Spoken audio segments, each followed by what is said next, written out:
guys, maghihiwa tayo ng tikoy. Ayan guys, no? Ang aming tikoy kulay orange. Marami din palang tikoy na iba-iba ang kulay. May puti, may brown. Ito marami ang hiniwa niyang tikoy. Ubusin niyo kaya ito kain. So, piprituhin natin guys, no? Yung ating tikoy. Almusal sa umaga. Ayan, dinagdagan siya ng oil. Ayan. Ano partner ng tikoy mo, ti? Kape? Kakape siya daw, guys. Yan, ang tikoy. Prito na. Prito na siya, guys, sa mantika, guys, no?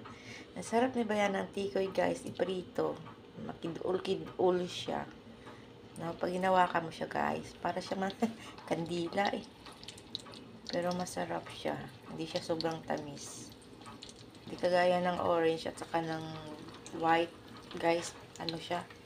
Super tamis yun. Itong orange, hindi. Tamang-tama lang yun. Tamang-tama lang, guys, yung tamis niya. Saka hindi siya masyadong natutunaw pagka piniprito. Hindi kagaya ng white at saka yung brown. Pag pinirito mo, guys, ano siya, natutunaw siya. Yung parang malambot. Ito, guys, simple lang. Natural lang siya na hindi siya na lalambot agad. Partner nga ng tikoy kape.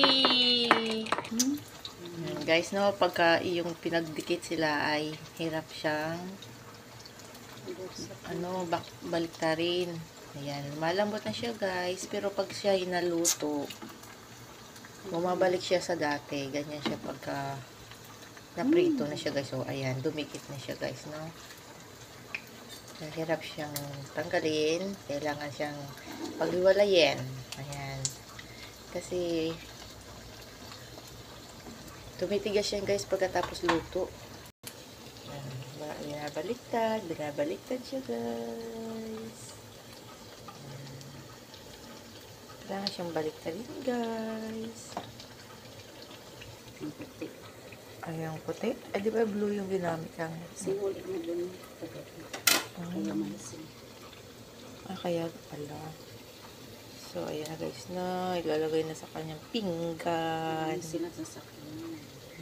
Dami namin, guys, nasasakyan. 10 piraso. Isang tao lang yan, guys. Itong tikoy ni, guys, na. Bigay lang to ng mga friends. Hindi na to binibili. Lagi na yung dumarating. Araw-araw may dumarating. Tuwing tanghaling tapat, dumadating yung kanyang tikoy. Yun lang. Kung may darating naman mamaya, isang araw, dumating kulay puti. Guys, panibagong lagay naman siya, guys. So, buong dami yun, guys. Ayun, oh. Saglit lang naman maluto yan, guys. Basta wag lang dikit-dikitin para hindi siya mahirap tanggalin. Kasi pagka nagdikit-dikit ng ganyan yan, mahirapan ka, guys. Kailangan ipaghiwa-hiwalay mo siya, guys. Pwede rin siya, guys, lagyan siya ng itlog, guys, no? Pero hindi namin bet yung itlog. Mas bet namin po siya, i-wrapper siya. Masarap kasi siya pag ni-wrapper siya, para siyang lumpia. Ayan, kagaya niyan, guys, no, kapag lagay mo ay hindi siya masyadong malayo sa isa't isa ay dumidikit. Parang asukal. Ang sweet. Kasi lagi magkadikit. Sige, guys, nabaliktad na siya, guys, no. Tuwig ka na naman. Ayan, magkakape na kami. Ayan na. Totoo na ang kanyang tubig. Lagay niya. Okay. Tanggal-tanggal. Ayan. Magkadikit siyang dalawa. Sweet kasi yan. Diba? Sweet kasi silang dalawa. Kaya sila magkadikit. Ayaw magkahiwalay. Yan ang agahan namin, guys. No? May third party pa siya, guys. So, ang dami ni ate niluto na tawag nito na tikoy. Ayan na siya, guys. Luto na yung aming pangit na tikoy. Kasi dumikit-dikit na siya, guys, eh. Yan.